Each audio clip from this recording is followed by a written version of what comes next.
نه آقای که رفته، آقای از شما تندتر بود یه زمانی. آخه ببین تو این ده پدر من، ما بچه مهرآباد اردستانی، تو این ده پدری من میگن یه روحانی جوانی تازه از حوزه فرستادن تو این ده مهرآباد ما که وعظ و اینا بکنه. این یه روز میره سر زمین میبینه یه روستایی داره بیل میزنه زمینشو، میگه ای بیل میزنه. بهش میگه که خب مثلا مشتی تو که میخوای بیل بزنی چرا به جای اهن نمیگی الله که یه ثوابی ببری؟ یارو هم میگه حاج آقا میشه شما بزنیم ما از دستتون یاد بگیریم؟ میگه بله. اولی رو میزنه میگه الله، دومی رو میزنه الله، سومی رو میگه اهن، چهارمی میگه ببین آقا استلزام بیل زدن اهنه.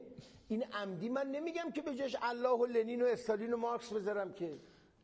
الان آقایی که خیلی از شما تندتر بود رفته وین داره اهم میکنه وقتی داره بیل میزنه. بخاطر نظر ما بچگی به جنا نده. من پیشنهاد میکنم به آقای حسینی و به امت شهید پرور و به نظام مقدس جمهوری اسلامی، آقای فتحی و همفکرانشو بفرستین